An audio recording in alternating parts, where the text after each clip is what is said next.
Hello बच्चों, let's read this question. The question says read the following statements and हमें then बताना है which of the above statement are correct. So one by one सारे statement पढ़ते हैं. First statement is the uterus is present in single pair and is also called worm.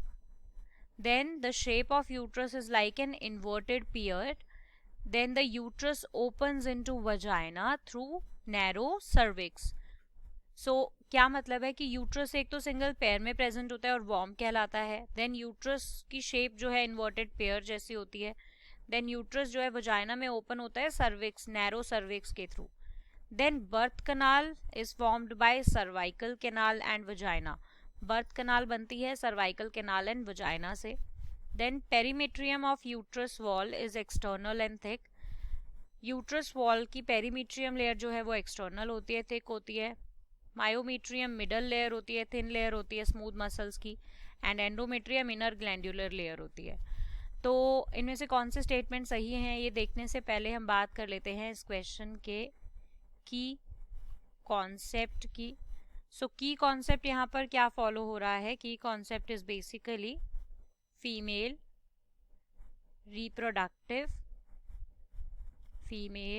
Reproductive system. So female reproductive system क्या होता है? Basically ऐसा system जिसके अंदर primary और एसेसरी सेक्स ऑर्गन्स इंक्लूड होते हैं. इसके अंदर इंक्लूड होते हैं प्राइमरी सेक्स ऑर्गन्स और इंक्लूड होते हैं इसके अंदर एसेसरी सेक्स ऑर्गन्स. तो अब ध्यान से सुनने वाली बात यह है कि जो हमारे फीमेल रिप्रोडक्टिव सिस्टम के प्राइमरी सेक्स ऑर्गन्स होते हैं वो बेसिकली होते हैं ओवरी का पेयर, राइट. एक पेयर ओवरीज होती हैं. उसके अलावा हमारे ओवरी के अलावा देखो जो ओवरी है वो क्या करती है? वो प्रोड्यूस करती है एग और वी कैन से ओवा, राइट. तो ये एग और ओवा प्रोड्यूस होता है ओवरी के अंदर. और इसके साथ साथ ये सिक्रीट करती हैं ओवरी. एक तो एग सिक्रीट कर रही है और एक सिक्रीट कर रही है सेक्स हार्मोन्स, जैसे कि फीमेल्स के अंदर होता है प्रोजेस्टेरॉन और एस्ट्रोजन. ठीक है. तो अब चलते हैं यहाँ पे फीमेल रिप्रोडक्टिव सिस्टम में. बाकी फिर एक्सटर्नल जेनिटिलिया भी है जिसमें डिफरेंट पार्ट्स को हम पढ़ते हैं. बट यहाँ पे इस सिस्टम के एक पार्ट दैट इज यूट्रस की बात है. तो हमें भी यूट्रस की बातें पढ़नी है. तो सबसे इम्पॉर्टेंट यूट्रस को जब हम पढ़ते हैं तो सबसे इम्पॉर्टेंट बात क्या हो जाती है कि जो हमारा यूट्रस है वो एक्चुअल में नंबर में कितना प्रेजेंट है, कहाँ प्रेजेंट है, लोकेशन से लेके और सब कुछ. तो यूट्रस जो है इसको हम वॉर्म के नाम से भी जानते हैं. और ये बेसिकली हमारा जो यूरिनरी ब्लेडर होता है, यूरिनरी ब्लेडर, एंड जो हमारा पेल्विक कैविटी में रेक्टम होता है. रेक्टम और यूरिनरी ब्लेडर के बीच में ये यूट्रस लाई करता है पेल्विक रीजन में, राइट. और मस्कुलर ऑर्गन है ये, बेसिकली होलो है अंदर से. साथ साथ इम्पॉर्टेंट बात यह है कि ये एक पियर जैसी शेप का होता है, राइट. पियर शेप्ड का होता है, मस्कुलर होता है, मसल से बना होता है और सेंट्रल कैविटी यहाँ पे प्रेजेंट होती है. और जब हम आगे चलते हैं तो कुछ इस तरह से होता है. देखो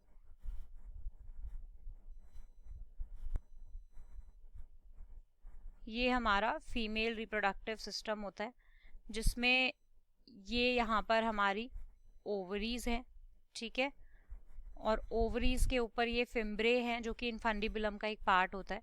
फेलोपियन ट्यूब में इन्फंडिबुलम एक पार्ट होता है. यहाँ पर कहीं पर हमारा यूट्रस होता है, ठीक है. तो अब यहाँ पर देखो कि जो यूट्रस है ये ओपन होता है एक वजाइनल ओपनिंग में, राइट. इस तरह से. तो अब इसको लेबल कर लेते हैं. देखो ये हमारा बेसिकली क्या है? यूट्रस है. ये क्या है? फेलोपियन ट्यूब है और जिसको हम ओविडक्ट भी बोलते हैं. These are basically ovaries each on each side of the body. और अब जैसे ही यूट्रस से हम नीचे जाते हैं तो यहाँ पर ये क्या है? सर्विक्स से होते हुए नीचे आ रहे हैं हम, राइट.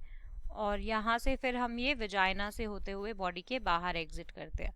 तो ये पैसेज होता है यूट्रस का। तो मैंने क्या बोला, यूट्रस ओपन होता है वजाइना में सर्विक्स से होते हुए, राइट। और अपर पोजीशन में फेलोपियन ट्यूब्स की ओपनिंग होती है इसकी। ये ट्यूब्स हेल्प करती है यूट्रस को पेरिटोनियल कैविटी से कम्युनिकेट करने में। तो अब आ जाते हैं स्टेटमेंट पे। तो स्टेटमेंट है यूट्रस प्रेजेंट होता है सिंगल पेयर में, बट यूट्रस पेयर में तो प्रेजेंट होता ही नहीं है, एक ही होता है वो तो इन नंबर। वॉर्म कहलाता है बट पेयर में नहीं होता, सो ये स्टेटमेंट हमारा फॉल्स हो जाएगा। सेकेंड स्टेटमेंट है कि यूट्रस की शेप जो है वो एक इन्वर्टेड पेयर की तरह होती है, दैट इज ट्रू। अगर हम शेप देखें तो इसकी शेप कुछ ऐसे इन्वर्टेड पेयर की जैसी ही है, राइट। सो ये ट्रू है। थर्ड स्टेटमेंट है कि यूट्रस ओपन होता है वजाइना में नैरो सर्विक्स के थ्रू, वो तो हमने अभी देखा, so it is also true. तो ये स्टेटमेंट भी हमारी ट्रू है। फोर्थ स्टेटमेंट है कि birth canal is formed by cervical canal and vagina. तो अब देखो क्या होता है कि जो हमारा ये सर्वाइकल कैनाल है, यही हमारी सर्वाइकल कैनाल है सर्विक्स में, जो ये कैनाल लाइक स्ट्रक्चर है, राइट। ये यूट्रस की एक तरह से नेक फॉर्म करती है, राइट। और जब हम बात करते हैं कि जो बर्थ कनाल है उसकी, तो ये बर्थ कनाल हमारा बेबी जो है यूट्रस में ही डेवलप करता है, और जब पाचुरेशन होती है तो यहाँ पर सर्वाइकल कनाल से होते हुए वजाइना से बाहर आता है, राइट। तो बर्थ कनाल इसी को हम कहते हैं, that means cervix followed by vaginal opening. So this statement is also true. अब बात करते हैं यूट्रस की वॉल्स की। तो यूट्रस में बेसिकली 3 वॉल्स होती हैं। सबसे बाहर वाली वॉल जो होती है, सबसे बाहर वाली, सबसे एक्सटर्नल वॉल जो होती है, that is peritoneum, sorry it is perimetrium, perimetrium. दूसरी होती है हमारी मिडल वाली जो वॉल होती है और लेयर होती है, दैट इज मायोमीट्रियम। देन सबसे अंदर वाली जो वॉल होती है internal, that is endometrium. Endometrium पर ही हमारा जो बेबी है वो इम्प्लांट होता है, राइट।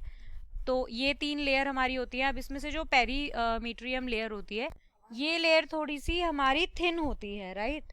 तो आउटर मोस्ट लेयर जो पेरीमीट्रियम है, it is thin.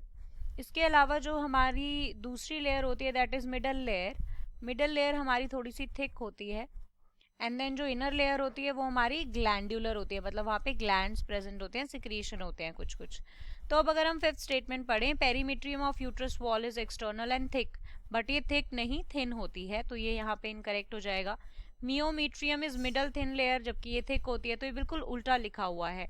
Smooth muscle से मिलके बनती है, that is right. Then endometrium inner glandular layer होती है, ये भी ठीक है, बट यहाँ पर ये थिन एंड थिक का ऑपोजिट कर दिया है, दैट मीन्स हमारी फिफ्थ स्टेटमेंट फॉल्स है। तो यहाँ पर इसके अकॉर्डिंग क्या आंसर होना चाहिए? Option second will be the correct answer, because fifth and first are incorrect one. तो according to this the correct answer for this question will be option B. I hope you understood it well. Best of luck. Thank you.